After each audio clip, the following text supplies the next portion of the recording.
Hoy les voy a hablar, aunque no sea muy frecuente, de política con mayúscula, no de política politiquera, sino de política de verdad.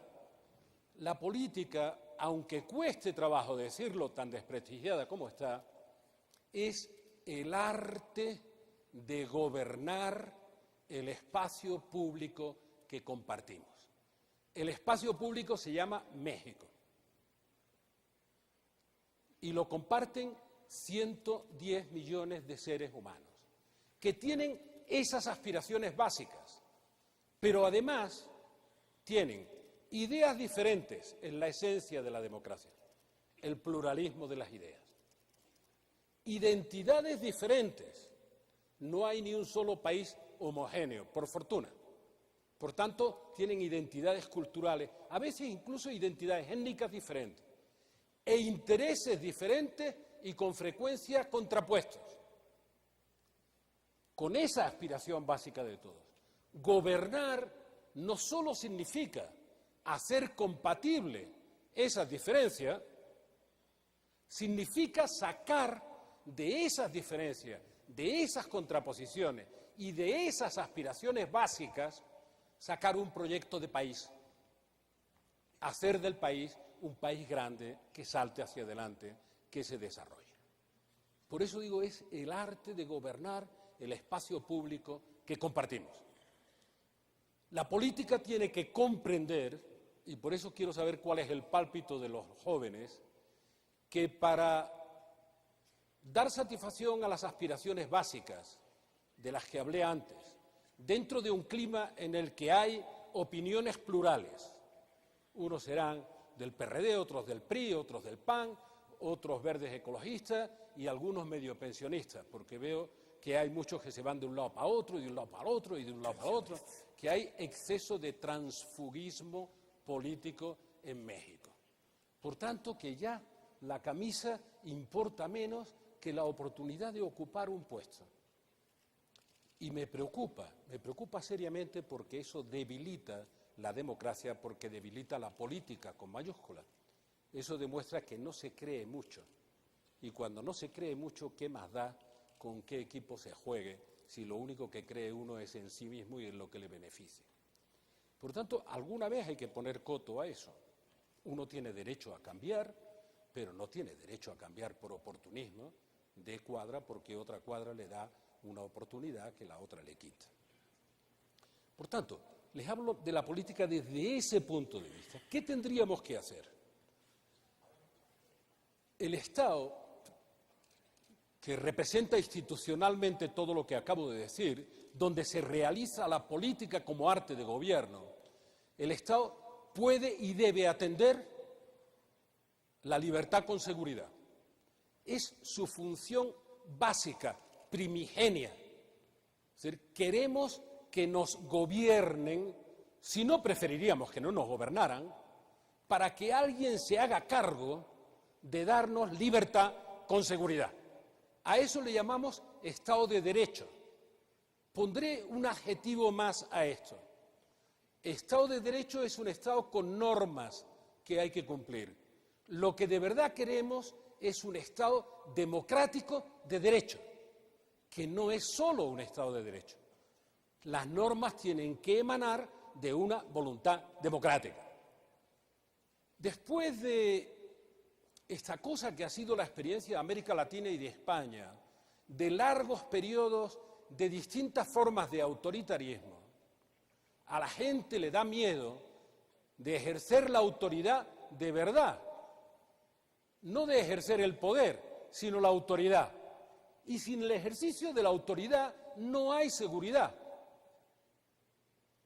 Pero cuando alguien hace un gesto de autoridad, que es una cualidad moral, la autoritas, todo el mundo lo acusa de autoritarismo, porque confunde la autoridad con el autoritarismo. Y para enfrentar los problemas de la seguridad que garantiza la libertad, hay que reencontrar el equilibrio en un compromiso en el que tienen que estar todos los actores políticos, y siento decirlo, todos los actores económicos, todos los actores sociales, todos los ciudadanos. Compromiso con la seguridad. Me extendería en eso y acabaría ahí. Segunda aspiración, la gente quiere tener una oportunidad de ocupación y de empleo para realizarse y realizar a su familia. Por tanto, el objetivo del político, el objetivo nacional, debería ser crear un sistema, ayudar a que el sistema productivo generara inversión y empleo. Debo decir que la política crea poco empleo y el que crea no es muy bueno. Se lo dice alguien de izquierda. No hay nada más fácil para solucionar el problema de empleo que ponerlo en un papel, pero en la práctica no se soluciona. Yo en mi primera elección que gané, con abrumadora mayoría, había prometido 800.000 puestos de trabajo nuevos. Y a los 4 años de gobierno había casi 800.000 puestos de trabajo menos. En el segundo periodo de gobierno que hice, porque hice varios, no prometí nada y creamos 1.200.000 puestos de trabajo. Pero yo ya no dije nunca más que iba a hacer 800.000 empleos.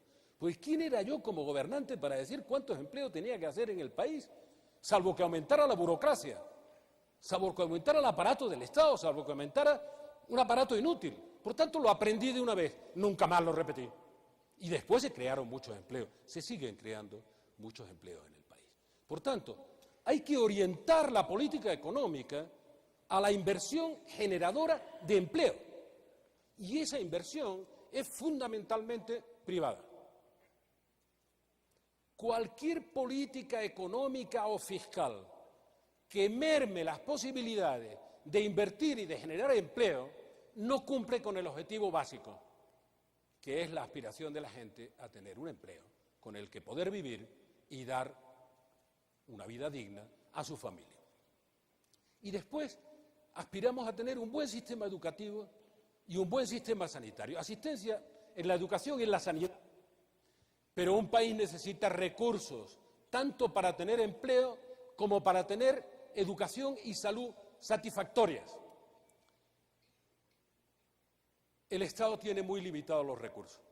En una situación como esta, permítanme decirle, el Estado debería concentrar su esfuerzo presupuestario y de acción en garantizar un buen funcionamiento de la justicia y de la policía para que hubiera libertad con seguridad. En garantizar un buen funcionamiento de la educación básica para igualar las oportunidades de los ciudadanos y un buen funcionamiento de una asistencia sanitaria básica que llegara a todo el mundo.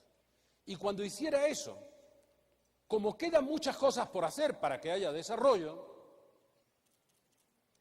tenemos que quitarnos algunas telarañas de la cabeza y hay que acudir al ahorro existente para producir desarrollo. El público ya se agotó en esa tarea y durante mucho tiempo va a ser difícil encontrar más recursos. Por tanto, necesitamos desarrollar las infraestructuras que hacen de cuello de botella para que el país crezca en lo que debería ser su crecimiento económico potencial, que no quiero recordar ninguna cifra mágica, pero que desde luego está por encima del 5 o del 6% del crecimiento potencial. Y habría que sostenerlo en el tiempo. Pero para eso necesitamos muchas más infraestructuras de comunicaciones, mejorar, y se están mejorando, las telecomunicaciones. Cuando hablo de comunicaciones, hablo de comunicaciones terrestres, de comunicaciones ferroviarias, de comunicaciones aéreas, de comunicaciones marítimas. No es posible que cueste a veces más un billete para ir a Cancún que para ir a Miami. Esto no se explica. Algo pasa que no funciona. Por tanto, necesitamos infraestructuras físicas, necesitamos infraestructuras energéticas, muchas más de las que existen. Necesitamos infraestructuras de agua. Por tanto, necesitamos comunicaciones, telecomunicaciones, energía y agua. Y no hay dinero público para satisfacer las necesidades del país, pero sí hay ahorro disponible que hay que movilizar, y hay que movilizar poniéndose de acuerdo todo el mundo, para que el país pueda crecer de manera sostenida. Cuando hablo de cuellos de botella, cualquier universitario me va a entender. O sea, mi preocupación en Argentina, ya que salió Valdano, hoy es que creciendo como está creciendo Argentina a 7 o el 8%, si no aumentan rápidamente la infraestructura, ese crecimiento se va a encontrar con un cuello de botella y va a haber que pararlo. ¿Se entiende?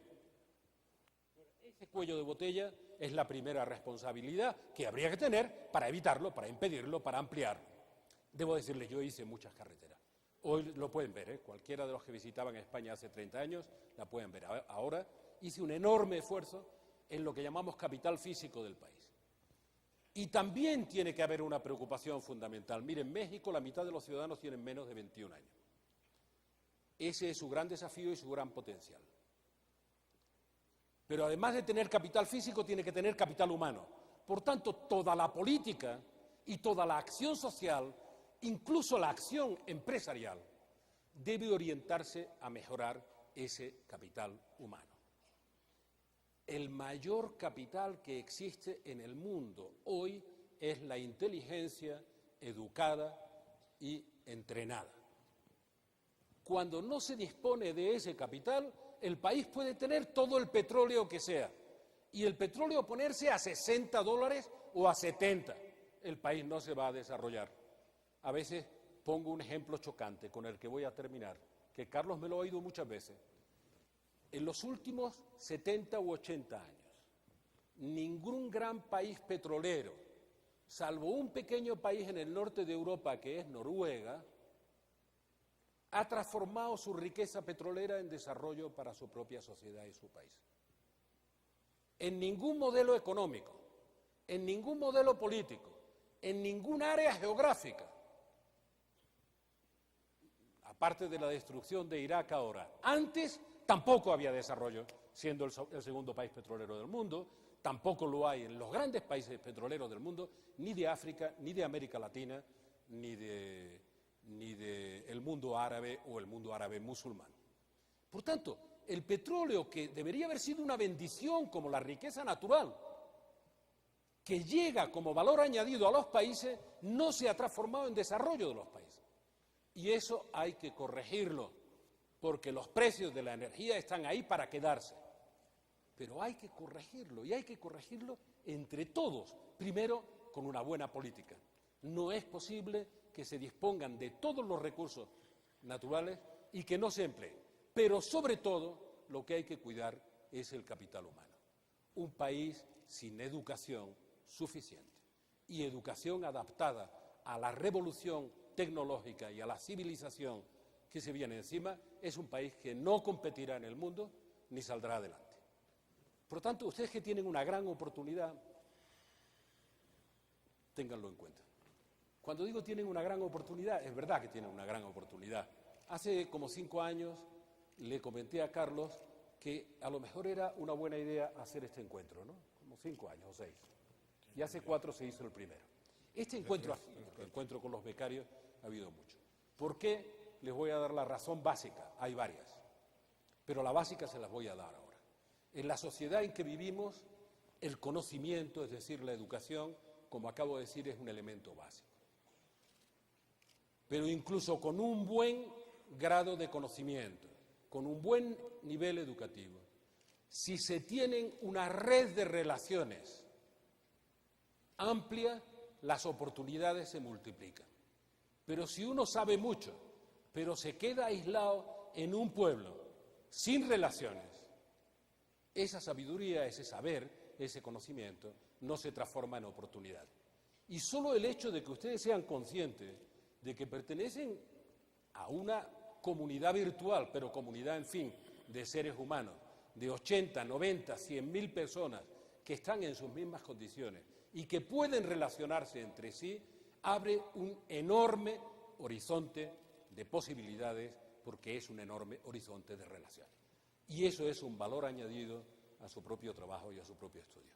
Bueno, les pido excusa y me gustaría oír el pálpito que tienen ustedes de las cosas que les digo. Gracias. Muchas gracias, señor presidente.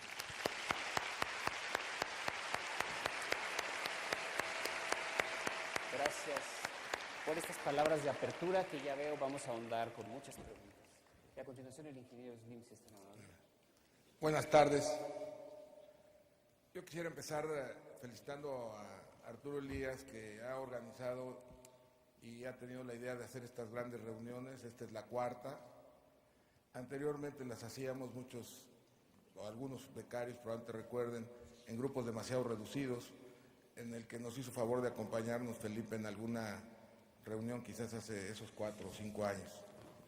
Y bueno, salió en algunos de los videos Fernando Benítez, y María Félix estuvo en alguna reunión más reducida, y la verdad es que hubo muchas o varias, no muchas reuniones de ese tipo, pero no podía haber habido una con tanta asistencia como las que se han estado organizando en el auditorio. Por eso felicito mucho a Arturo y a todo el equipo que lo ha hecho posible y lo ha organizado y ha trabajado en esto.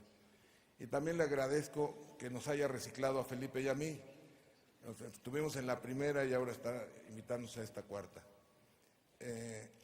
Como comentaba el presidente Felipe González, hemos estado de acuerdo ya en muchas cosas, ya a veces no tenemos de qué discutir mucho. Y como estamos de acuerdo, estoy de acuerdo en todo lo que dijo, deberíamos ya de pasar a las preguntas y respuestas. Pero, no, de veras, no, de veras. Pero nada más y a lo mejor me repito un poco de lo que pasó la otra vez, la primera reunión hace 3 años y medio, y aprovechando que son muy buenos para el estudio, y espero que para el trabajo, la investigación, y tengan mucha imaginación, les quiero dejar una tarea voluntaria, individual o en grupo, que pudiera enriquecer mucho los comentarios de la evolución civilizatoria que en grandes rasgos quiero esbozar en este momento. Entonces, que todo lo que planteé en este momento, más adelante pudieran ustedes tratar de profundizarlo, ampliarlo, entenderlo y intercambiarlo, y si fuera posible comunicarlo para compartir su visión de esta evolución civilizatoria. Voy a hablar de las 4 últimas etapas que ha vivido los seres humanos, la civilización. Una que duró un poco más de 100.000 años durante la glaciación, que era prácticamente pequeños grupos, dicen, de 40 o 50 personas máximo, que sobrevivían de milagro, que son nuestros antepasados, y que lo único que hacían era buscar alimento, y algunos de ellos probablemente estaban en unas zonas más convenientes, donde la glaciación no fue y el clima no fue tan agresivo, y pudieron vivir y evolucionar un poco mejor. Pocas, seguramente en África, o probablemente en África, y otras pues vivieron con muchos problemas, muchas desaparecieron, y la verdad es que los seres humanos seguimos en la Tierra gracias a que eran grupos pequeños, quizás hablan de 6, 8 millones de personas. Quiere decir que hemos crecido 1000 veces lo que eran hace 10.000 años, 1000 veces el número de la población. Y esos grupos, como eran demasiados, desaparecieron muchísimos, pero quizás serían 200.000, entonces venimos de algunos de ellos. Aunque suene muy remoto, si suponemos que cada generación tiene 30 años, 33 años, seguramente en aquella época las generaciones eran mucho más tempranas, quizás 20 años, no sé cuántos, pero suponiendo que fuera 30 años, pues hasta hace 300 generaciones vivíamos de esa forma, que no son muchas si nos ponemos a ver que en ocasiones conviven 5 al mismo tiempo. Después se acaba el rigor del clima. Ojalá recreen ustedes todas estas etapas. Se acaba el rigor del clima, empieza a haber ríos de nuevo, se empieza a descongelar los glaciares. Para eso, hace unos 25 o 30.000 años dicen que llegaron a América. Se empiezan a descongelar, empieza a haber ríos, manantiales, agua en abundancia, flora y fauna en abundancia, y de ser nómadas, los seres humanos en esos pequeños grupos se van encontrando zonas climáticas, ambientales, con abundancia de alimentos, se vuelven sedentarios, y de alguna forma creo se inicia la civilización. Eso pues probablemente haya sido, no sé, quizás 6, 8,000 años apenas, ¿no? Estaríamos hablando ya de 200 generaciones. Y esas sociedades que se vuelven sociedades agrícolas, pues traían todavía el precedente de la lucha, la adrenalina intensa. Hay quien piensa que nuestros antepasados eran carroñeros, también antropófagos, en muchos casos, aunque hay ritos de entierros que pueden hacer diferencias en ese segundo punto, pero el caso es que la sociedad agrícola empieza a desenvolverse y durante esa sociedad agrícola, que sí vale la pena que recreen mucho, va avanzando la civilización, porque de dedicarse los 40 o 50 personas a buscar alimento, llegan al paraíso, llegan a las zonas abundantes de flora y fauna y probablemente con 10 era suficiente. Es un gran salto en la capacidad de encontrar bienes de la humanidad, sin duda. Y ahí los otros 40 no dijeron, no hombre, nos quedamos desempleados, vamos a seguir de nómadas para que no nos quedemos desempleados. Era tan simple la economía, pues que empiezan a desarrollarse en otras cosas y eso, creo yo, se inicia la civilización. Luego viene la escritura, ustedes saben todo lo que ha pasado en esos años y eso es importante que lo recrearan para entender bien esa civilización agrícola. Que era una civilización en la que avanza, hay grandes descubrimientos, desarrollos, la escritura, la medicina, la ciencia, la energía, el uso de la energía natural, miles de descubrimientos y sobre todo tiene grandes edades de oro, desde los griegos, el Renacimiento, Egipto, los chinos, es innumerable lo que hay ahí y vale la pena que lo traten de recrear. La imaginación quizás sea lo único más rápido que la luz, entonces ojalá y lo logren recrear en esa forma. Pero lo que era claro de esa sociedad era el poder monolítico, la falta de libertad, la falta de posibilidades de ascensos sociales, la necesidad de explotación del hombre y de la tierra, que consumieran lo menos posible y produjeran lo más posible, y de ahí que no hubiera libertad, hubiera esclavitud, hubiera servidumbre, como una de las características de esa sociedad. Entonces, dentro de ese encargo, pues sería importante que hubieran todos los paradigmas que correspondían a una sociedad agrícola, muchos de los cuales mantienen en este momento, creo yo, la confusión para encontrar las soluciones a los problemas.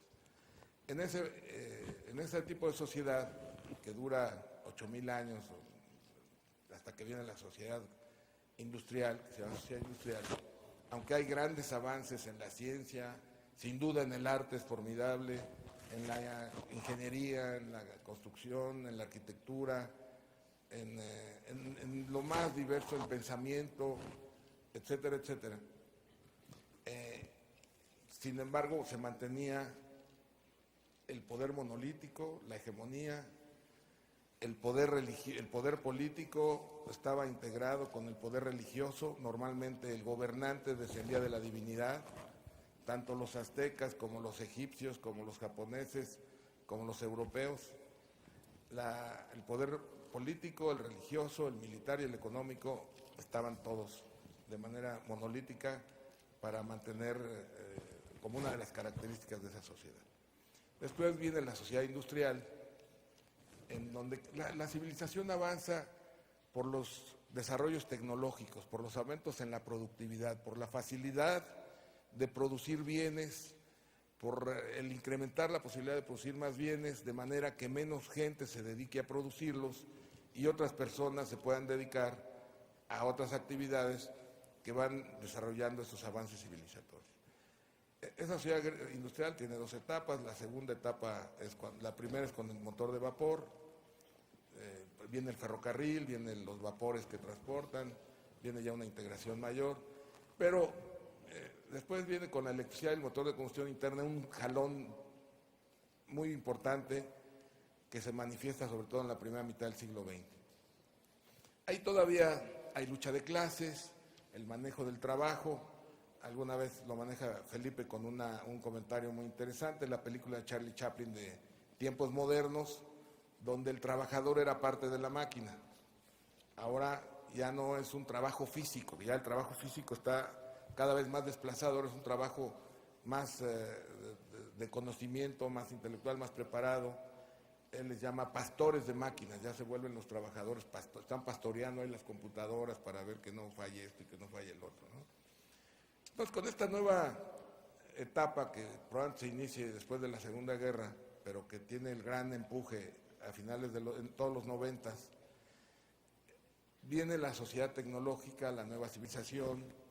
Algunos lo vislumbraron desde los 80s, quizás desde los 60s, el desafío americano del francés Schreiber, luego Alvin Toffler ya en los 80s, pero en los 90s se vuelve muy notable la vida en esta nueva civilización.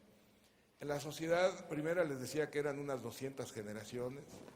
En la sociedad industrial, pues si habláramos, aunque se habla de más de 200 años, pero hablemos de los 150 años básicos, son 5 generaciones.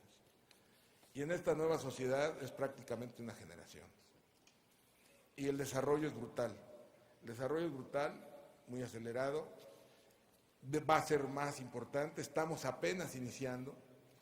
Y yo lo que les pediría a ustedes es que trataran de recrear esos avances, esos desarrollos con los motores que lo impulsaron, cada una de las etapas, para que al llegar a esta nueva civilización pudieran definir más claramente los paradigmas, encontraran más definidas las características que esta nueva civilización tiene.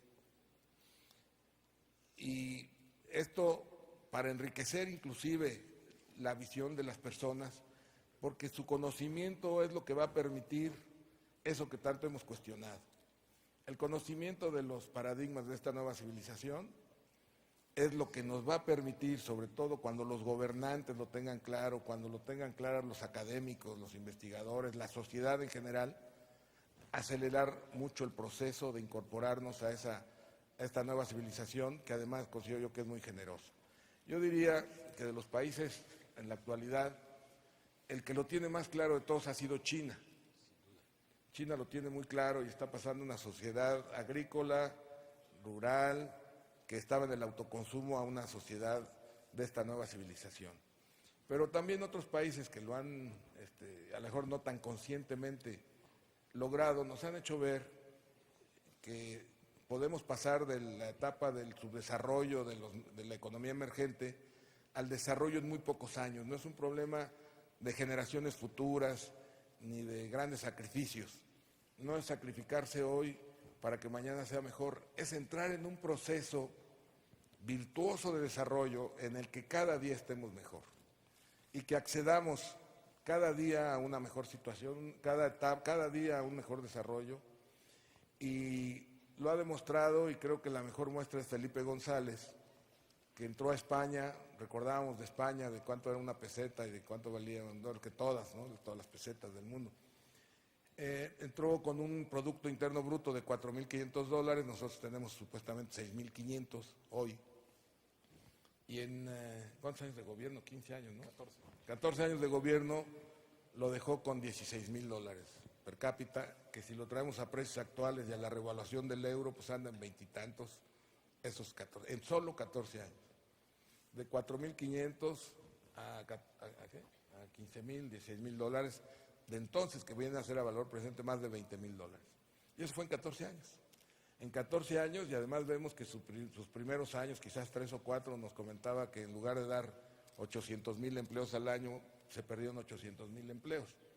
Quiere decir que, bueno, es España, pero estamos viendo muchos países de Europa, con culturas diferentes, con gobiernos diferentes, inclusive puede ser que con políticas y políticas económicas diferentes y regímenes diferentes.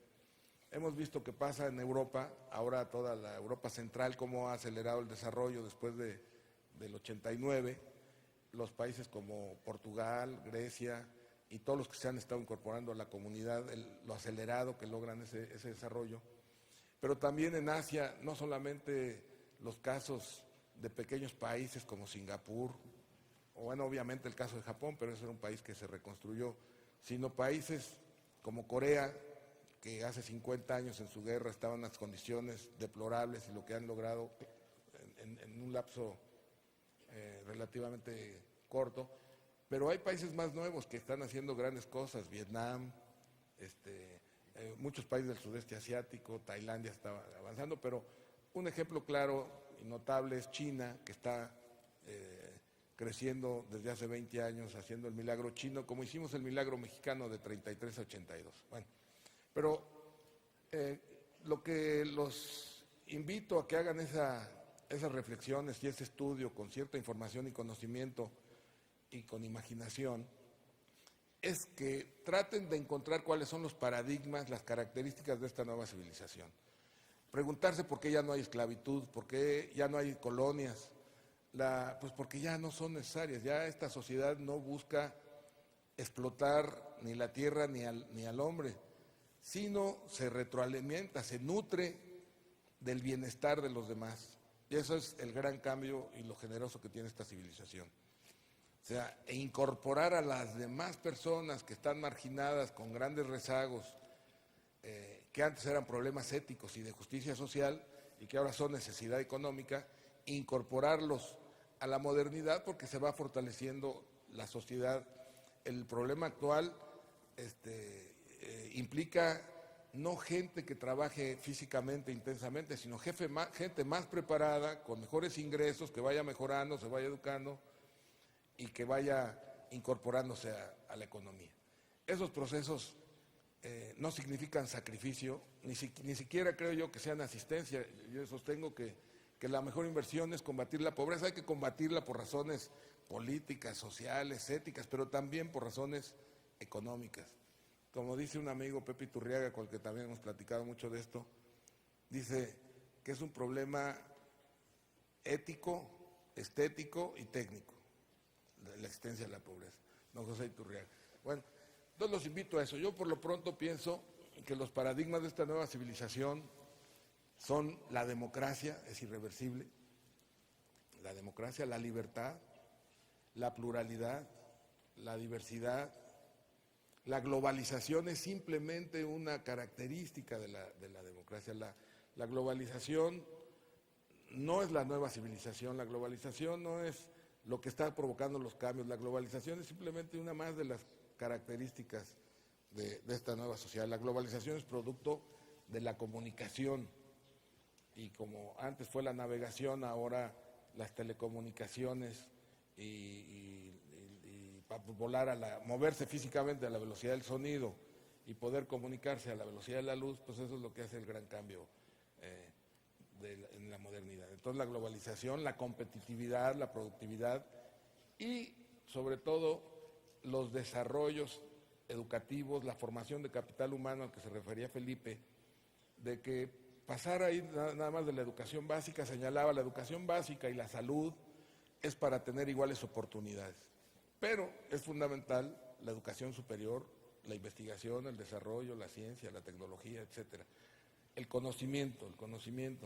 Y no solamente, y señalaba también él, es la educación académica, sino la que tenemos que estar nosotros teniendo todos los días después de que hemos salido de las aulas, ¿no? Después de que hemos salido de las escuelas, cualesquiera que sean los niveles.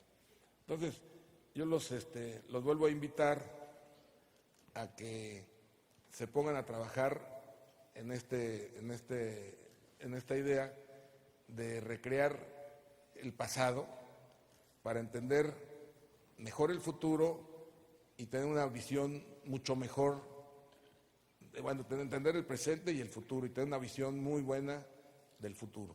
Muchas gracias.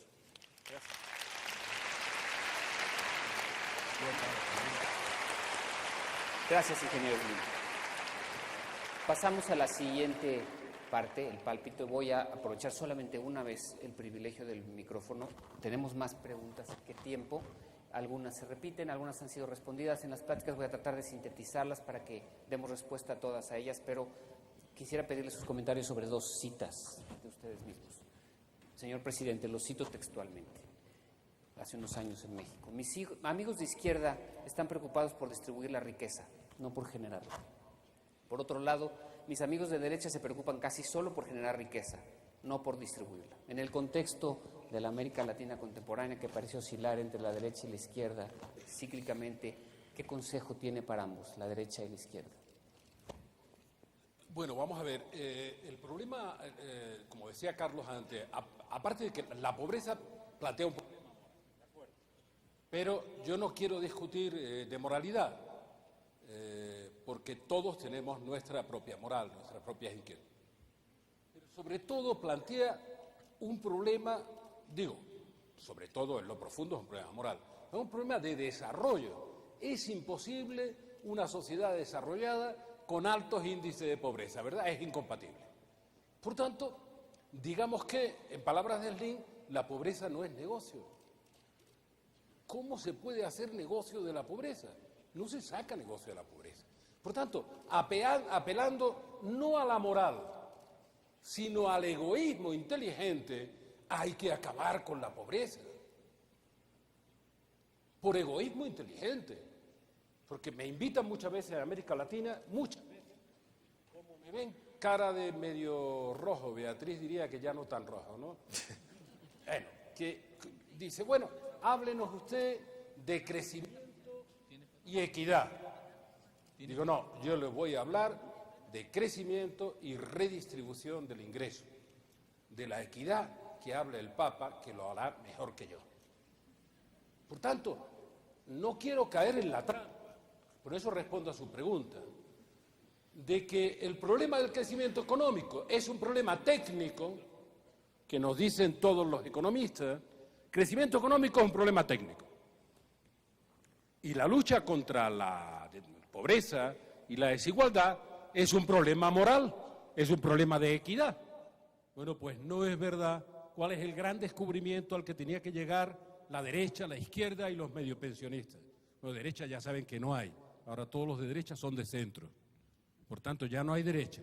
Por tanto, ¿cuál es el descubrimiento? Dice, no, mire usted, el éxito económico de los países que han dejado de ser emergentes para ser desarrollados ha sido crecer de manera sostenida redistribuyendo ingresos.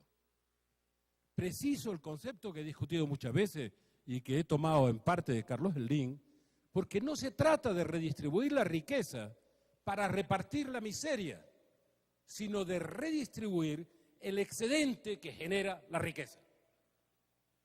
Por tanto, hay que estimular a los creadores de riqueza a que sigan generando riqueza y ocuparse de redistribuir excedente para mejorar las condiciones de vida de todos los seres humanos. Entonces, ¿cuál es el problema, el desafío que tenemos? Por eso lo digo a veces de broma, pero en forma de provocación. La izquierda cree que lo que hay que hacer es redistribuir la riqueza. ¿Por qué? Porque tiene una especie de foto fija de la riqueza. Con lo que hay redistribuido, viviríamos todos mejor. Dice, bueno, sí, un ratito puede que sí, pero al final, es una de las discusiones que tengo con Fidel Castro. Hombre, no estamos en este mundo para redistribuir bien miseria, ¿no? Si acaso teníamos que aspirar a redistribuir bien algo que cada vez mejore las condiciones de vida de la gente un poco más. No para redistribuir bien miseria o escasez, que nunca se redistribuye bien, siempre hay quien se libra. Puede haber mucha pobreza, pero siempre hay una nomenclatura, un grupo humano que no participa de esa pobreza, aunque redistribuya bien entre los demás. Por tanto, por eso me meto a veces con los míos, con los de la izquierda, para decirle, bueno, ustedes se preocupan de redistribuir la riqueza, pero no se preocupan de cómo se crea riqueza. Y la gente de derecha suele reírse de la crítica. Digo, no, pero no se preocupen, porque la gente de derecha, digo, como mentalidad general, es una discusión esta que ya es recurrente, que si la izquierda y la derecha después de la caída del muro de Berlín y tal.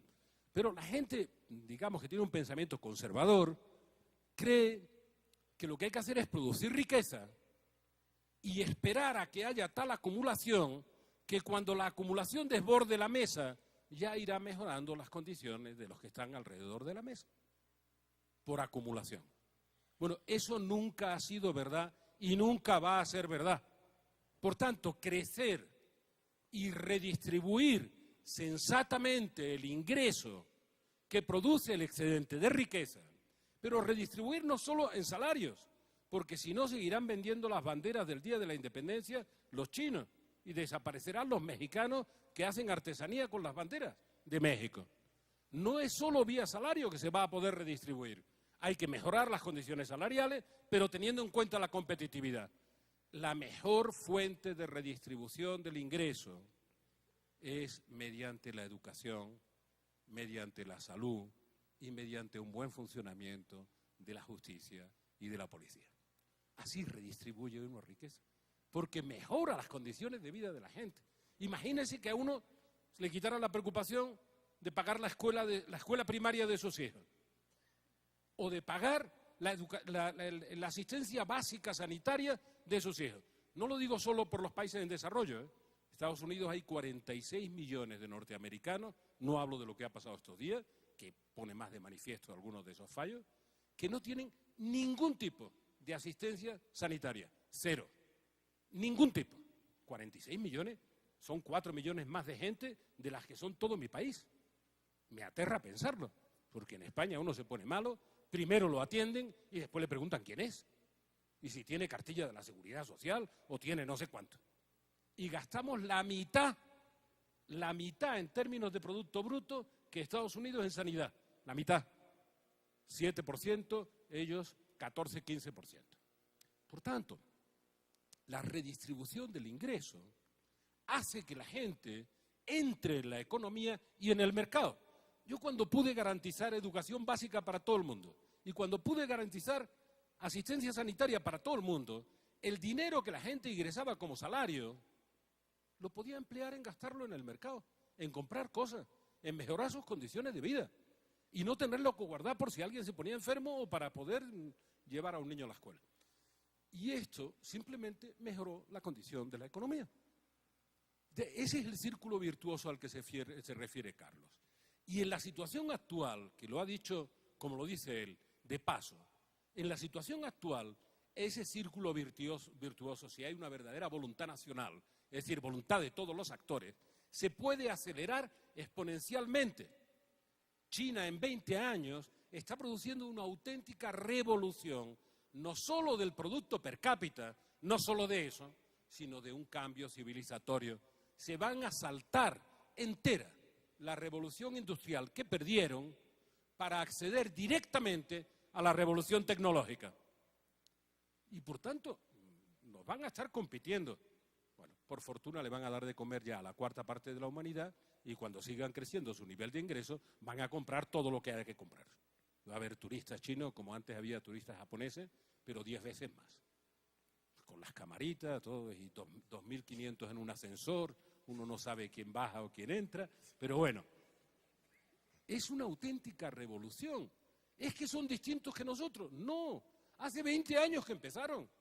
Hace 20 años, exactamente en esta fecha, que yo hablé con Deng Xiaoping, el gran líder de esa revolución, no reconocido mundialmente como uno de los hombres más capaces del siglo XX, y me contó la película de lo que estamos viendo hace 20 años. Y era un tipo que tenía ya no sé cuántos años, porque siempre uno tiene dificultad para saber cuántos años tiene un chino. Digamos que tenía entre 70 y 120 años, aproximadamente. No sabía calcularle la edad. Me contó lo que iba a pasar en China y solo se equivocó en el porcentaje. Es mucho más de lo que él promovió. Lo único que no vio fue el acelerón enorme, la acumulación que produce el impacto de la incorporación de esta nueva civilización en el desarrollo económico. Por eso cuando hablamos de México, de América Latina, y a mí me interesa América Latina, es incomprensible, porque es más cómodo París que Ciudad de México, se lo aseguro. Pero me interesa más Ciudad de México que París, porque aquí está pendiente de hacer eso, y hay una enorme oportunidad de hacerlo. Y no depende de la inteligencia, como diría, al contrario de lo que decía un gran revolucionario italiano, comunista, decía era pesimista de la inteligencia, optimista de la voluntad.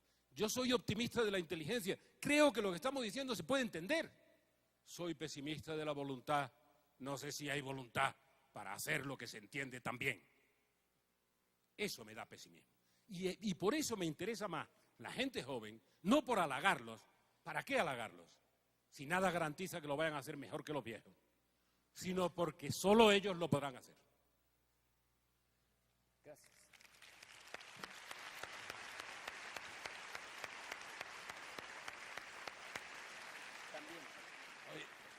Yo quisiera hacer algunos comentarios abundando un poco en lo que tanto se ha hablado, que tanto hemos discutido este asunto. La idea de pedirles esa tarea o que se aboquen a estudiar eso es para que entiendan bien el presente, entiendan bien las cosas, con una mente fresca, analizando bien las razones, los problemas, los paradigmas, qué está pasando, qué es lo que viene, qué es lo que va a pasar, tener una visión del país más clara. Se hablaba de riqueza, de distribución de riqueza y Felipe hizo la acotación de ingreso. Yo creo que hay que distinguir muy bien lo que es riqueza y lo que es ingreso. La riqueza se tiene que ver no como un privilegio, sino como una responsabilidad, sea quien sea el que la maneje. El Estado, la responsabilidad es manejarla con sobriedad, eficacia, para crear más riqueza. Y lo que es importante, lo señalaba Felipe, es la redistribución del ingreso. Mencionó él que viviendo en un Estado de Derecho, con salud, nutrición también, que forma parte de la salud, educación y empleo. Y obviamente a mejor educación habrá mejor empleo. Es como un huerto. Lo que hay que repartir son las frutas, no las ramas, o un árbol frutal. Hay que repartir las frutas, no el árbol. Y parte de las frutas hay que reinvertirlas para que el árbol crezca. Señaló en su charla Felipe que, y esto no lo dijo fatalista, aunque podría tomarse de manera fatalista, que el único país petrolero que ha ido al desarrollo es Noruega. ¿Qué ocurre con nosotros? ¿O qué ocurre con los otros petroleros? Que esa riqueza la distribuyen en consumo.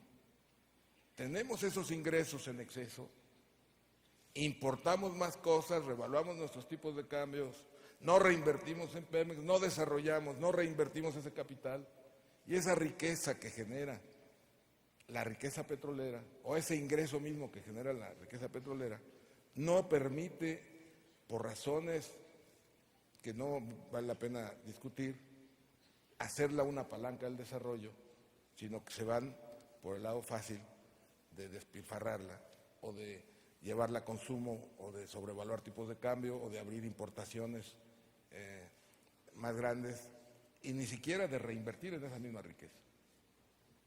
Tal vez voy a ser redundante, pero lo cito. El empresario es un administrador temporal de la riqueza social. ¿Cuál es, a su juicio, el papel de los empresarios en América Latina hoy en día? Yo creo que, y por eso vuelvo a insistir en que estudien bien esta nueva civilización. Yo creo que el empresario tiene su papel como tal, como creador de riqueza, como generador de riqueza, pero también debe tener solidaridad con la comunidad, con el país y con la solidaridad con el país en el que vive. Y esto yo creo que se vuelve también importante, que empiece a plantear su experiencia, sus conocimientos, su misma vocación empresarial, y diría hasta el talento económico, podría decirse, en buscar que los grandes problemas nacionales y económicos, y la parte económica que de alguna manera se ha limitado a la capacidad de la inversión pública, acelere el proceso. Repito, por si no fui muy claro, señalaba Felipe, los gobiernos tienen recursos escasos. El balancear el déficit fiscal, tener un déficit fiscal cero, quiere decir que los ingresos del año son igual a los egresos del año.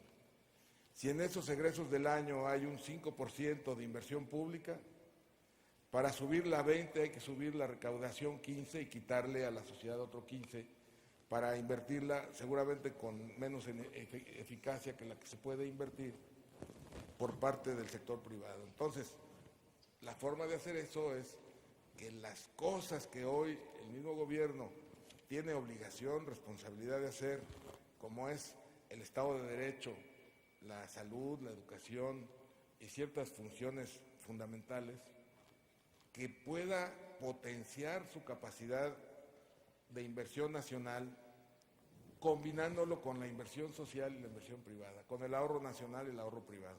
Y por ahorro, inversión social, estoy pensando que los fondos de pensiones, con la seguridad que requieren, sean también una palanca de desarrollo, porque son los que han permitido a México hoy tener bajas tasas de interés en pesos a largo plazo.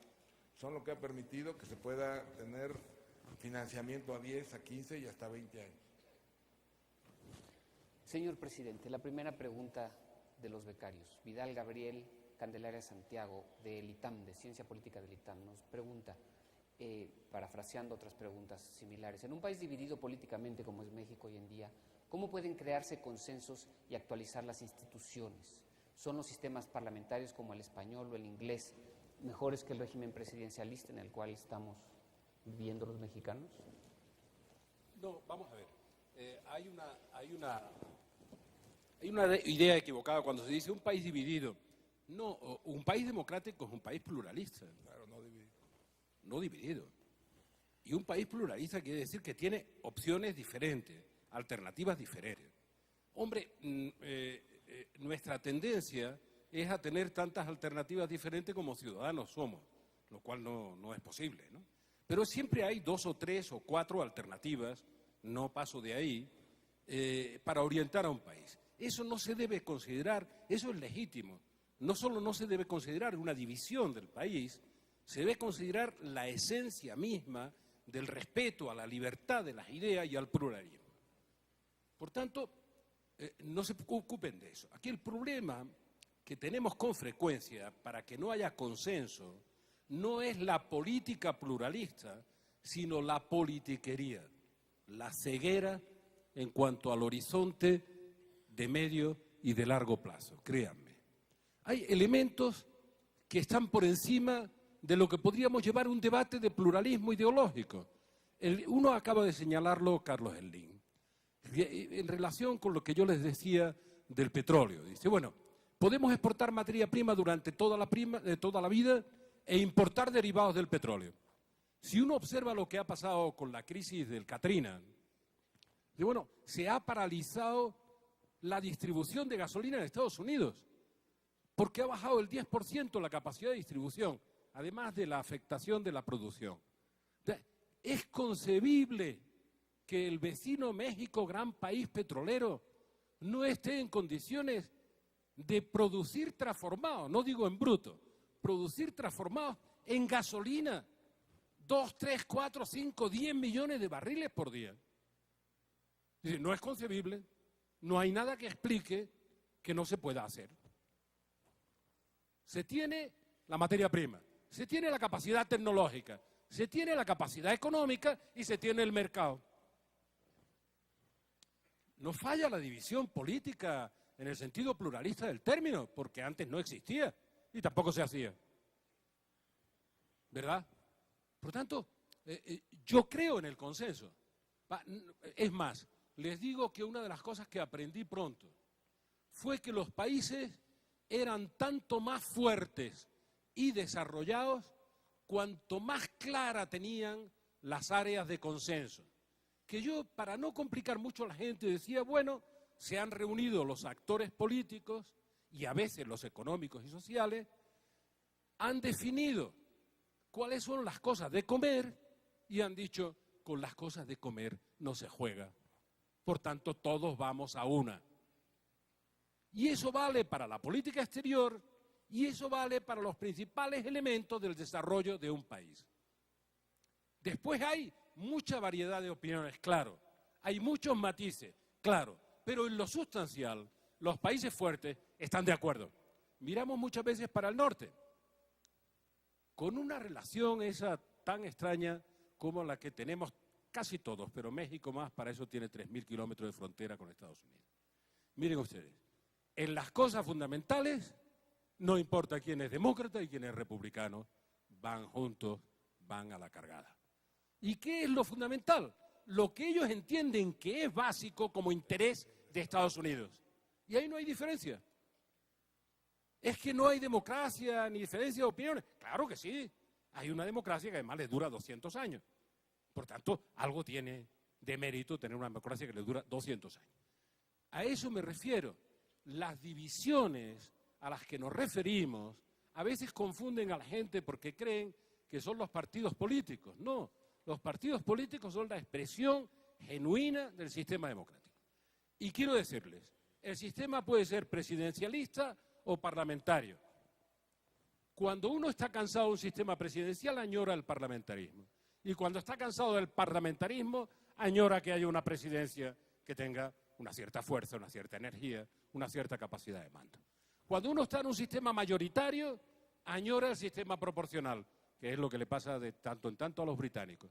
Y cuando está en un sistema muy proporcional, como el italiano, están deseando encontrar una fórmula de sistema parlamentario mayoritario para acabar con el desorden, con las crisis políticas y con los cambios de gobierno.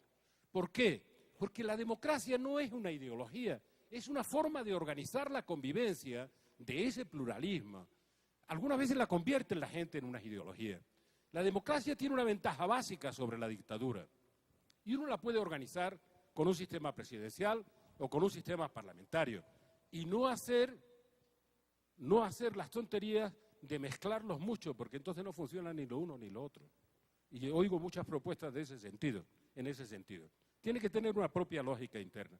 Pero mire, la gran ventaja de la democracia, como no es una ideología, respecto de la dictadura, es que cuando no nos gusta el gobierno lo podemos echar votando. La dictadura nos guste o no nos guste el gobierno, nos tenemos que aguantar. Entonces la democracia no garantiza el buen gobierno a corto plazo. A largo plazo lo va garantizando cada vez más, porque el gobierno que no lo hace bien, saben que lo echan. Y el partido político que no lo hace bien, sabe que lo van a sacar del poder a la siguiente. Por tanto, trata de hacerlo bien. La dictadura eso no le preocupa. Lo haga bien o no le haga bien, mientras que mantenga el poder dictatorial, no lo van a echar. Por tanto, no se ocupen de si el sistema presidencialista o parlamentario es el que falla, que es un debate ahora en toda América Latina. No. Está fallando la política, punto. No el sistema presidencial, no el sistema parlamentario, la política. Porque nos estamos olvidando de cuáles son los elementos esenciales de la política. Hace muy poco tiempo un presidente en un país en crisis me comentaba que alguien le había dicho: presidente, eso que te dicen que haga no te conviene hacerlo.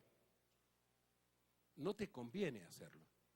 Bueno, yo le dije: mira, presidente, si alguien me dice a mí que eso me conviene o no me conviene hacerlo, la verdad es que me produce sobre todo irritación. Dice: bueno, ¿le conviene al país o no? Después me preguntaré si me conviene a mí o no. Es como si un médico que tiene que intervenir a un enfermo le dice a alguien: no te conviene intervenirlo. Como al médico. Será al enfermo si le conviene o no le conviene.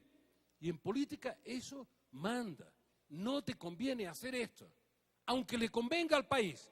No, hombre, usted lo hace, aunque no le convenga a usted, que fue lo que sacó a Helmut Kohl del poder, que él sabía que a Alemania le convenía adoptar el euro, y los alemanes no estaban de acuerdo. Y él dice: pero es que le conviene a Alemania. Perdió las elecciones y ahora es más famoso que nunca y más popular que nunca. Pero le costó eso, porque creía que era lo que le convenía a su pueblo. Bueno, eso es lo que se está olvidando en gran medida, la política. Y el consenso se puede conseguir recuperando la política con mayúscula. Ingeniero Slim.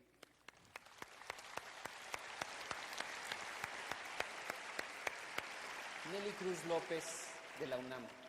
¿Cuál sería su principal estrategia para mantener una estabilidad económica en nuestro país? Es decir, ¿cómo podemos convertir los rezagos de pobreza, infraestructura y empleo en oportunidades para nuestro país?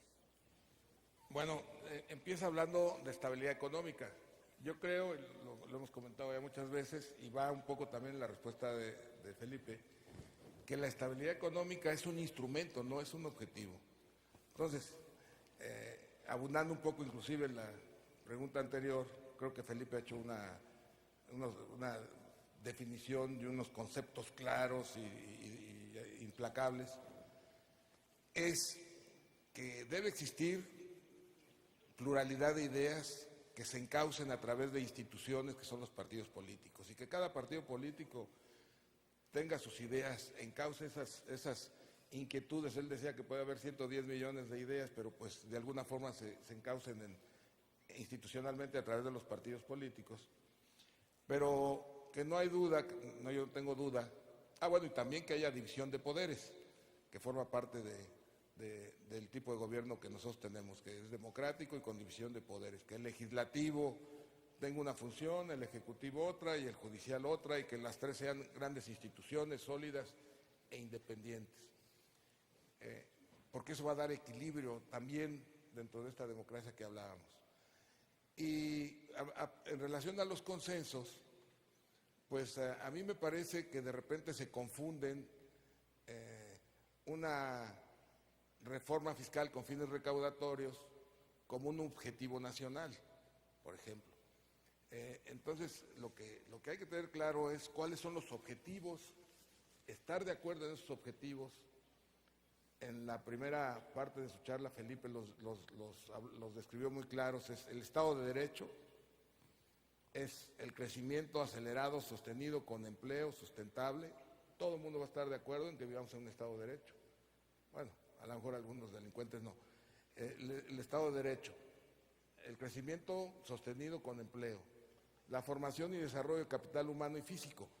Esos objetivos deben ser políticas de Estado que, independientemente del partido que lo gobierne al país, pues que sean visiones de largo plazo de país, que se resuelvan, que se vean que son fundamentales, son las cosas de comer que señala Felipe, con las que no hay que jugar.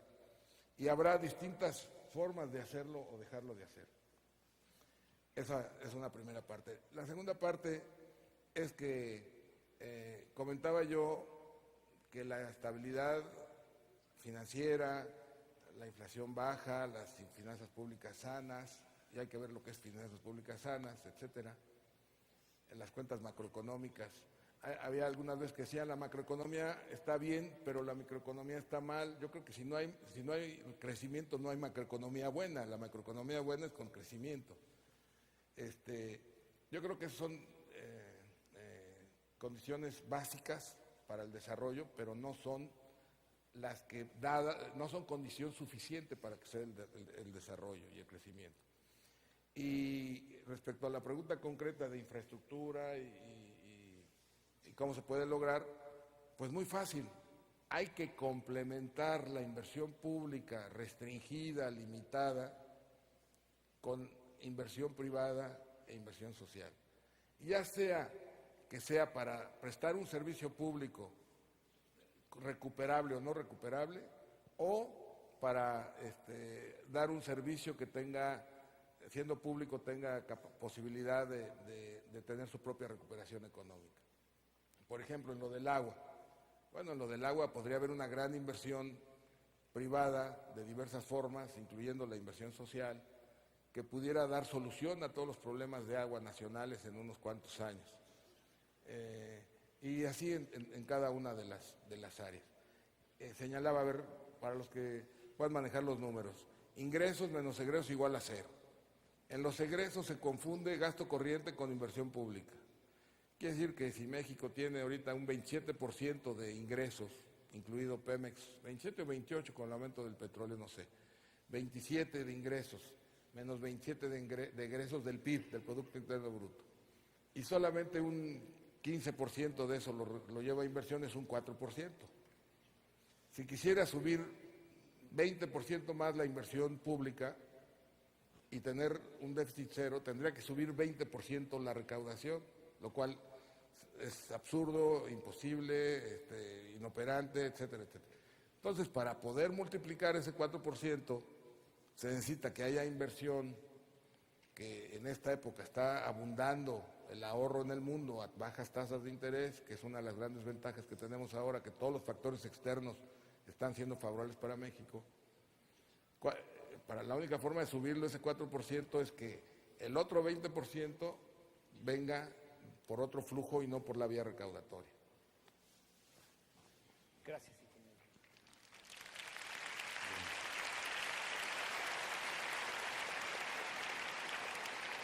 Dos preguntas relacionadas, presidente González. De José Aurelio Reyes Ahumada, de la Universidad Hispanoamericana, pregunta: ¿qué piensa de los tratados de libre comercio que se celebran entre países con evidente desproporción de competitividad? Y al mismo tiempo, Néstor Alfredo Rivas Ortega, del Instituto Politécnico Nacional de Negocios Internacionales, nos pregunta: ¿qué opinión tiene usted sobre las relaciones comerciales entre México y la Unión Europea para el crecimiento económico?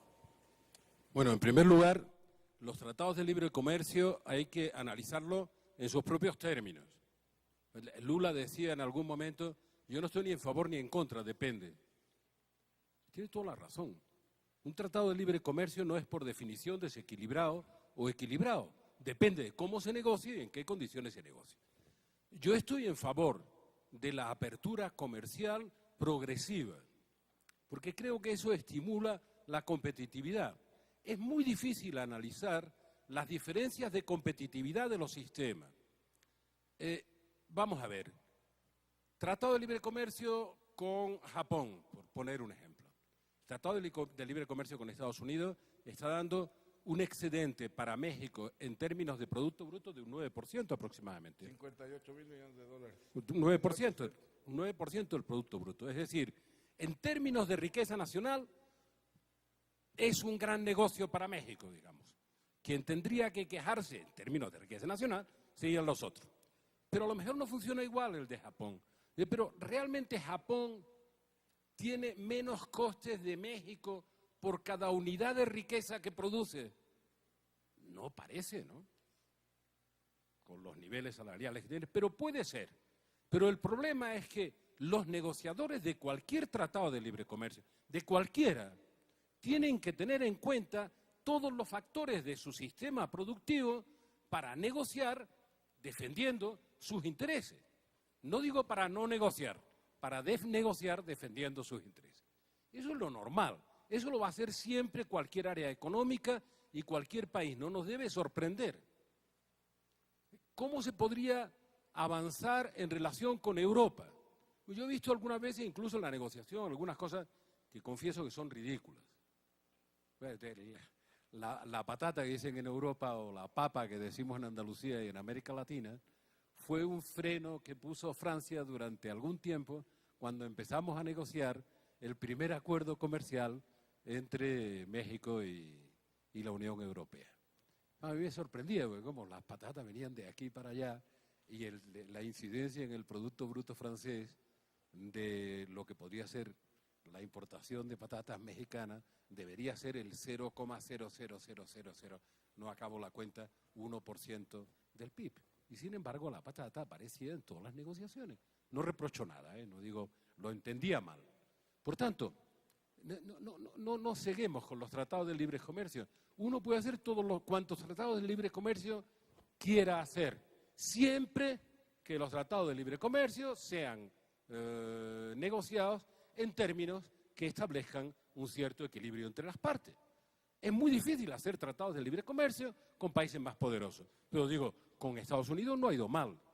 Yo recuerdo cuando visitaba Japón como presidente del gobierno, que una de las bromas que hacía a los japoneses, que no tienen un sentido del humor por lo menos distinto del nuestro, es que yo veía que un melón en Japón valía lo mismo que un televisor de esos pequeñitos hace 20 años.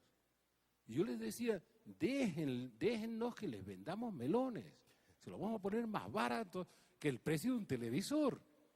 O dejen que les vendamos limones. Pero los limones tenían, no se me olvidará nunca, la mosca blanca mediterránea, que tienen todos los limones del mundo. Pero ellos protegían los pocos limones que producen en Japón, como protegen el arroz, y no había manera de venderle un limón ni de venderle un melón.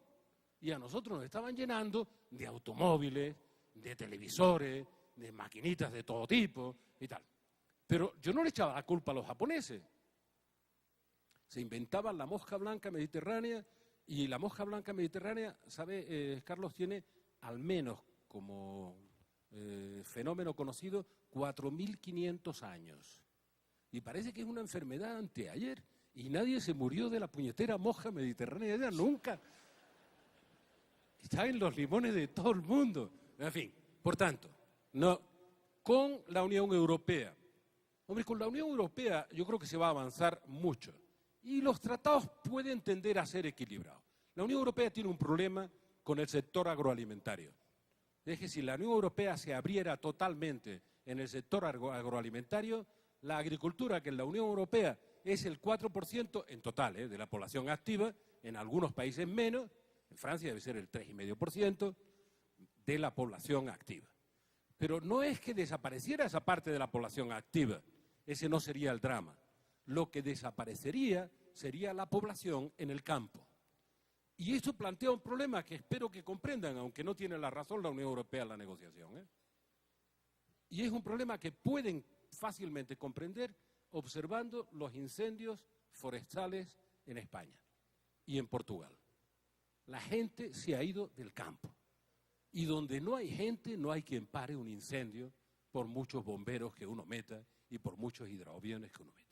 Está cambiando la estructura física del país, la naturaleza está ganando de nuevo terreno y como la gente no va al campo a trabajar ni a cultivarlo, sino a hacerse la barbacoa, a disfrutar del campo, con 40 grados de temperatura y sin llover durante 10 meses, pues los incendios son devastadores.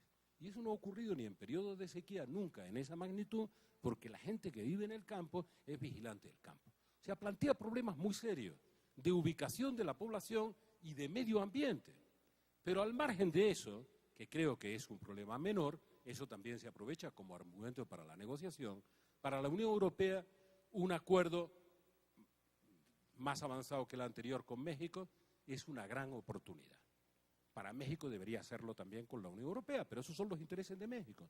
¿Por qué es una gran oportunidad para la Unión Europea? Que algunos de mis paisanos, incluso en España, pero también en Francia y tal, veían con un cierto recelo el Tratado de Libre Comercio con Estados Unidos. Yo pensaba, dice, no, sí, lo que hace de la oportunidad de un acuerdo con México, una oportunidad multiplicada por 3, es que no solo es el mercado mexicano, sino el mercado del norte de América entero, a través de México.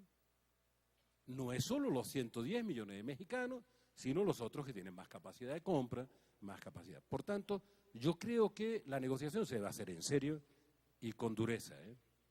Nadie ata perros con longanizas en ninguna parte. Y los países más poderosos tienden a abusar de su mayor grado de poder. Pero aún así lo que hay que hacer es negociar en serio, a cara de perro, los intereses nacionales y buscar puntos de equilibrio. Hay un punto básico del que partir, alguna vez se lo comenta Carlos Lin, que es la Organización Mundial de Comercio. Si cumplo los requerimientos de la Organización Mundial de Comercio, ya estoy en un punto de legalidad internacional.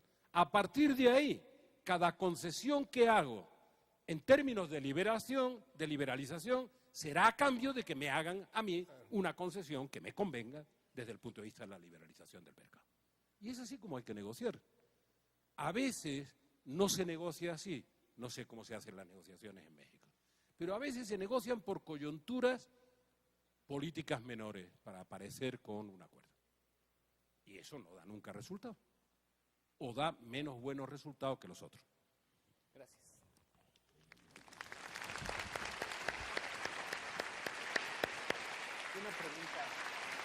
Una pregunta más para el ingeniero Slim y después dos preguntas que resumen dos preocupaciones importantes entre todos. El desarrollo de un país se basa en ciencia y tecnología. ¿Qué estrategias debe tomar México para apostarle a la ciencia y a la tecnología? De Ixchel de la Luz Martínez, de la Facultad de Farmacia de la UAE. Yo creo que la ciencia y tecnología son muy importantes, pero no se basa el desarrollo solo en eso. Es un factor básico, pero no es el desarrollo del país. Como tampoco son los tratados comerciales, se ven como una panacea para el desarrollo y subrayando lo que dice Felipe, si no se hacen buenas negociaciones es mejor no hacer esos tratados comerciales. Tienen que ser tratados comerciales hechos de manera que sean a conveniencia de ambos países. A largo plazo, pues seguramente habrá esa globalización económica, y por globalización económica incluimos la comercial, la financiera y la laboral, que es un factor importante en esos tratados. El éxito de muchos países europeos que se han incorporado, se van incorporando al desarrollo, es porque el Tratado de la Unión Europea no solamente es comercial, sino también laboral, y tiene fondos de apoyo a las zonas y a los países con mayor rezago para acelerar el proceso, y se ve claramente, además, ahí es un caso en donde combatir la pobreza ha sido muy importante, en que esos fondos han permitido incorporar al desarrollo aceleradamente a los países que forman parte de la Unión Europea. Entonces, yo creo que la ciencia y tecnología, con la importancia que tiene, no es el factor, yo no sé, diría que ni siquiera fundamental. Es un factor muy importante, pero no es el factor para el desarrollo. Sin embargo, para estar presente en esta nueva civilización, hay que absorber la cultura digital, hay que incorporarse a la tecnología, y si no desarrollo uno ciencia y tecnología, absorber la ciencia y tecnología que se desarrolla en otros países. Muchos de los factores que impulsan el desarrollo de un país son la tensión de la economía doméstica, del sector interno de la economía, que es la infraestructura, la educación, la salud, incorporar a la población a la modernidad, a la población marginada, etcétera, etcétera. Y toda la tecnología que se desarrolla en el mundo es tecnología que tiene que ser global. No hay tecnologías locales, regionales. Hay adaptaciones de la tecnología regional o localmente.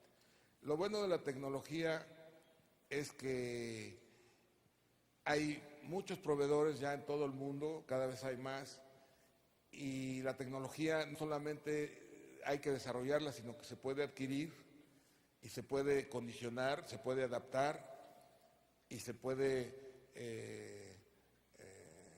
incorporar al desarrollo de las empresas con mucha mayor facilidad de lo que pareciera. No es una cosa mágica en la que hay que invertir miles y miles de millones de dólares y que si no se hace eso no funciona.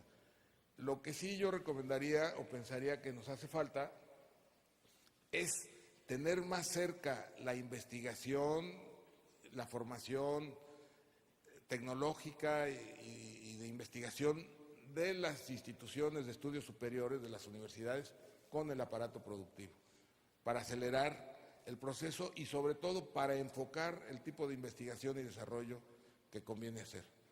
Entonces yo pensaría nada más decir que es importante, pero no es el factor básico, esencial del desarrollo.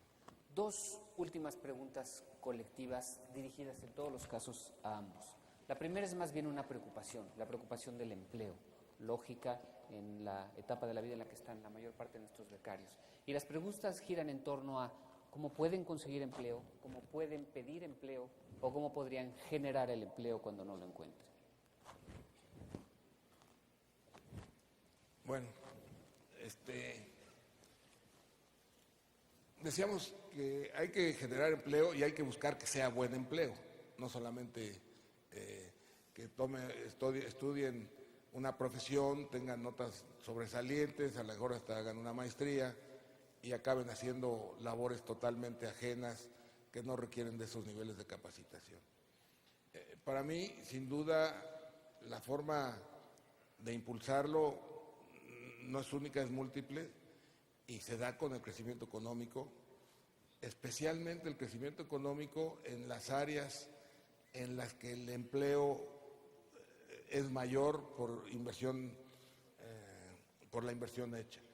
¿Y cuáles son esas áreas? Bueno, por supuesto, desarrollar los servicios, por ejemplo, los turísticos, que son muy importantes, y el entretenimiento, pero sobre todo buscar que no haya regulación, para no decir desregular, que no haya regulación y que haya impulso y promoción y crearle un clima adecuado al desarrollo empresarial de las pequeñas y las medianas empresas, bajar la mortalidad empresarial.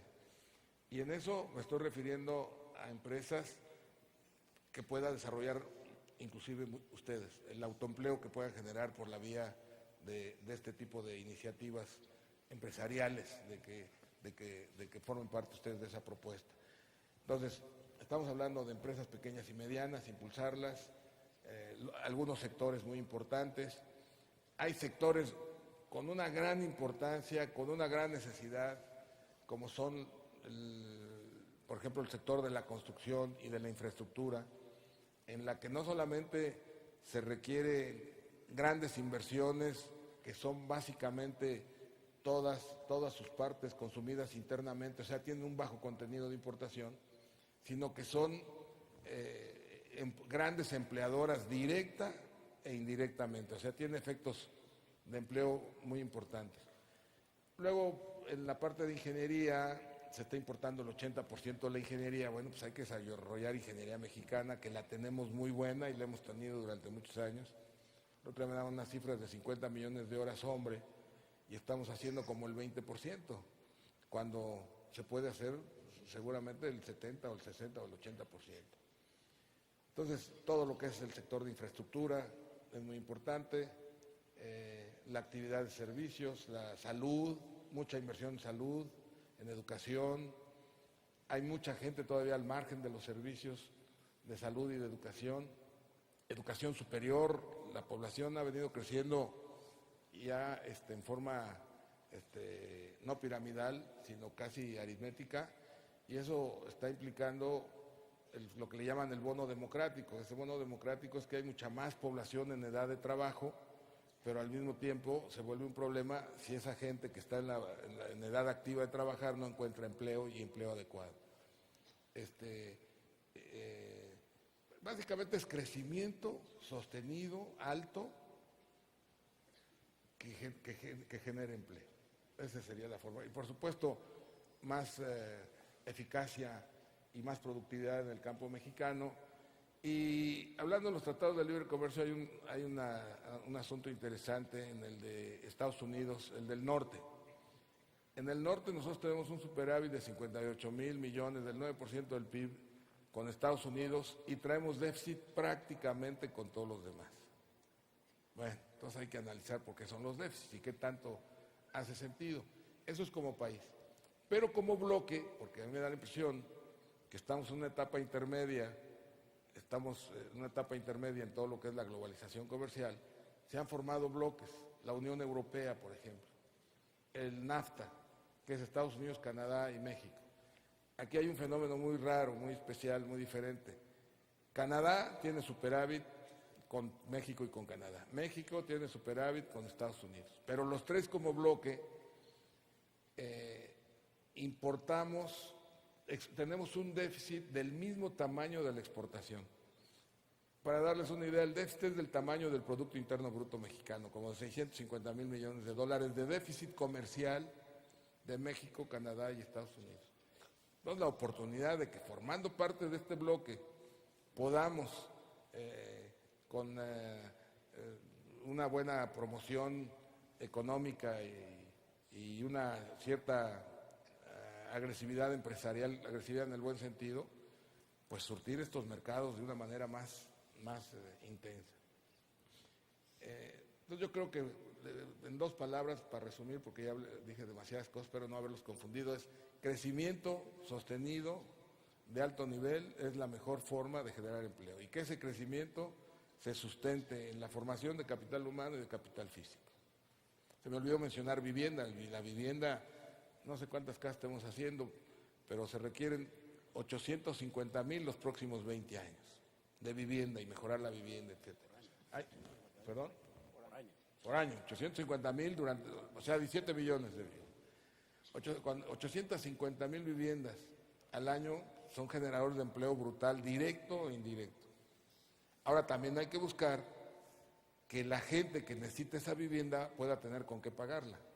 Entonces, por eso es muy importante crecimiento sostenido con empleo. Ahora, ¿cómo lograrlo? Voy a hacer cifras muy rápidas. Hablan de que hay una relación entre el PIB, entre la inversión y el crecimiento. Dicen que será 5 o 6% de inversión, da un punto de crecimiento, si andamos en 20 y creciendo al 3, no sé qué. Bueno, pues vamos a tratar de que el factor de inversión sea del 30 o del 40%, ¿cómo? Pues usando ahorro privado disponible para ese efecto. Eso nos puede dar varios puntos de crecimiento adicional al que estamos teniendo. Y yo creo que esa es la razón. Yo quiero hacer un comentario porque no he revisado yo la cuenta del 2006, pero me llama la atención, ya ahí vuelve a ser el país petrolero, ahí vuelve a ser una razón por la que los países petroleros no se desarrollan. Leía que hay una cifra de 16,000 o 17,000 millones de dólares de déficit en cuenta corriente presupuestado para el año que entra, creo que esa es la cifra, ¿verdad? No sé si. Bueno, yo no entiendo cómo puede haber ese déficit en cuenta corriente con las remesas de los mexicanos, con el precio del petróleo, con la exportación de petróleo, con las tasas de interés tan bajas que hay y con el gran ingreso por turismo que tenemos. Eso no lo entiendo. Y claro, ese tipo de cosas es de alguna forma lo que hace que se desperdicie la riqueza y el ingreso generado por país petrolero. O sea que esta coyuntura de precios buenos de petróleo que Felipe piensa que puede ser sostenida y creciente y que además no ha alcanzado los precios de 81 en dólares constantes, en tanto se mantenga la economía activa y no haya una recesión importante, seguramente pasará lo que dice Felipe. Entonces, teniendo esa gran palanca de desarrollo, que no la estemos utilizando y que estemos teniendo ese déficit. Tener ese déficit quiere decir que vamos a importar muchas cosas. Bueno, yo creo que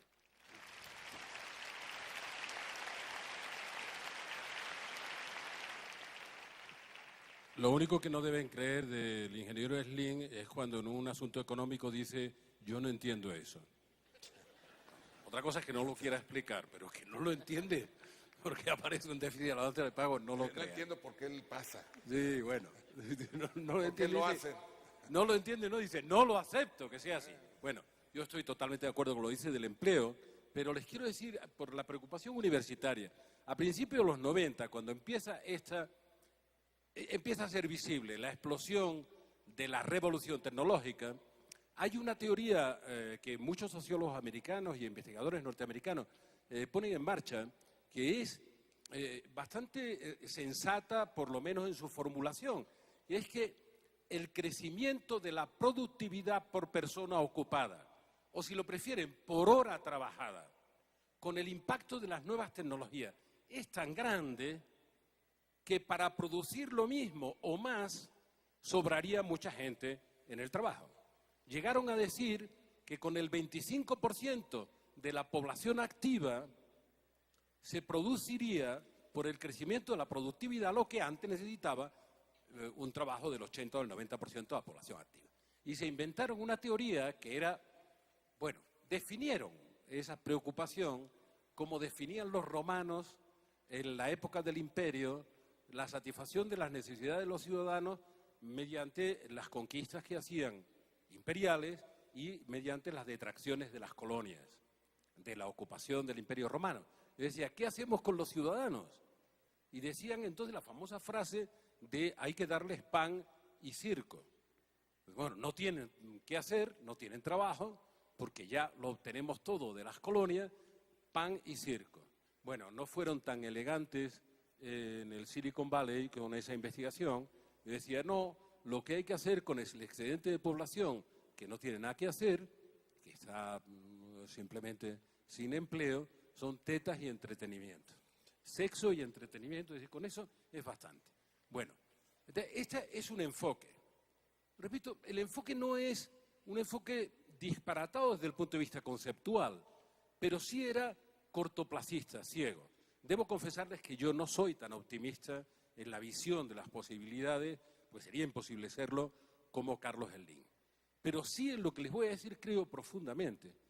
Nunca como hoy, querida Beatriz, nunca como hoy, el viejo sueño de la izquierda desde el siglo XIX, del empleo, de la ocupación, nunca como hoy puede ser verdad.